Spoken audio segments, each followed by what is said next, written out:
Le decimos que el senador de la República, licenciado Ernesto Rufo Apel, estuvo de visita en Ensenada y concede entrevista exclusiva para Contrastes Políticos, donde nos habla acerca del ya tan llevado y traído tema del gasolinazo. Ah, qué sorpresa nos dieron, ¿eh? 1 de julio nos recibieron no, con que eso. No, habían dicho que no, licenciado. Pues dijeron que siempre sí, señor Briones, y carísimo el litro de gasolina. Ah, qué bárbaro. Y todo eso repercute en que va a aumentar todo, señor Briones. La economía. Todo menos el salario mínimo. Pues por desde eso, luego. ¿dónde está la economía, licenciada?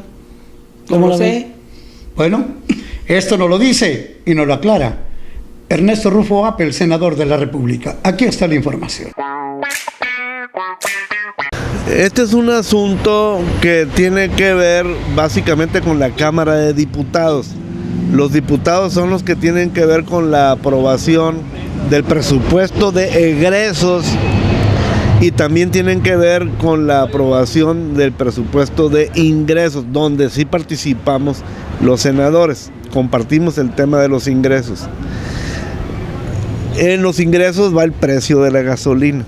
México ha tenido como país un reto muy grande en cómo recaudar impuestos, pues para contribuir a las necesidades públicas.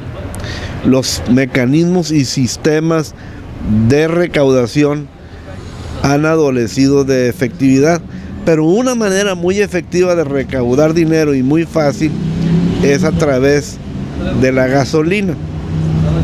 Entonces el señor Videgaray le encanta recaudar impuestos a través de la gasolina porque le es muy fácil, muy práctico.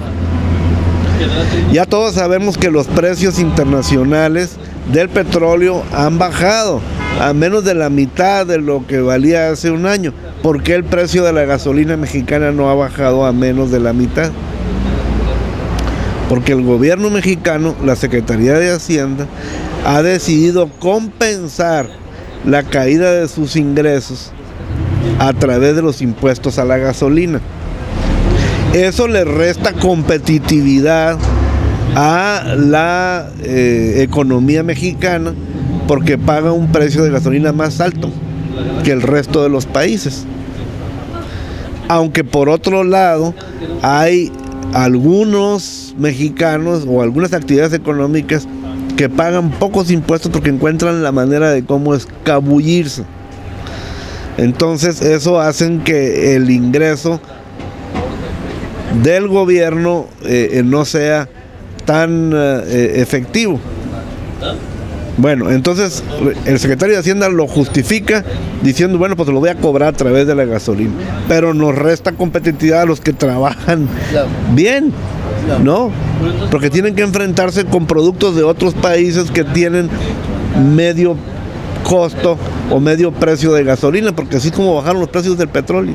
Bueno, aquí en la frontera luego hay otro mecanismo, que es el de comparar el precio de la gasolina americana, el que está en la frontera de Estados Unidos del lado americano con el nuestro, ¿no? Y procuran que el precio del lado mexicano sea un intermedio con la americana, y eso es lo que trae las constantes variaciones en la frontera, porque están ajustando, ¿no? De hecho, aquí en la frontera está un poquito más barata la gasolina que en el resto de México, pero con el fin de hacer comparable, promediar el precio contra si nos fuéramos al otro lado a cargar el tanque, ¿no? Porque no quieren el gobierno mexicano que nos vayamos del otro lado a cargar el tanque. ¿Se trata de hacer una especie de homologación en los precios? Lo promedian, pero es exclusivamente para la frontera, la franja fronteriza, sí. Digamos, el gobierno federal se va a lo seguro. A lo seguro aumentar los ingresos en perjuicio de la ciudadanía. El gobierno federal y en general los gobiernos de los estados y municipal, porque ellos dependen de la recaudación federal por virtud y a través de la coordinación fiscal. Así que los gobernadores y los presidentes municipales no dicen nada acerca del precio de la gasolina porque les beneficia, ¿no? Porque les llega dinero de impuestos a través del gobierno federal. Y sí, efectivamente, el gobierno federal está cobrando lo seguro, ¿no? Y aquí viene entonces lo importante. ¿Quién es primero? ¿La ciudadanía o el gobierno? Eso es lo que tenemos que saber decidir.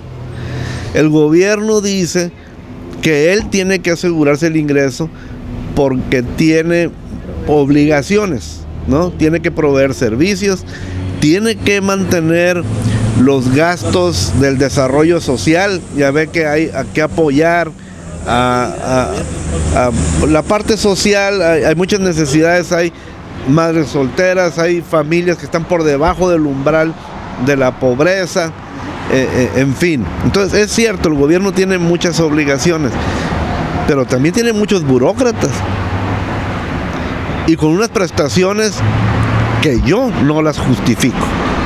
Yo estoy de acuerdo con que la gente tenga trabajo, pero por ejemplo me encuentro que los trabajadores de Pemex están jubilados y tienen aguinaldo, y lo peor, tienen vacaciones.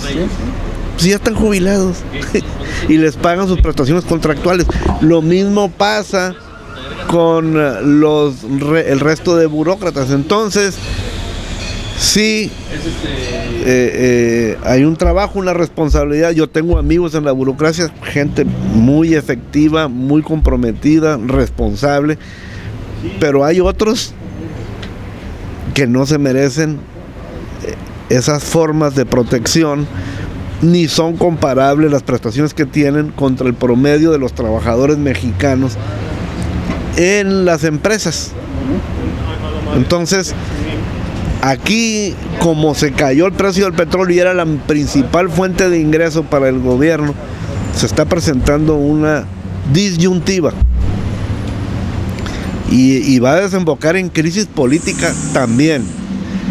No se puede sostener a tantas personas dentro del gobierno, y menos con esas prestaciones.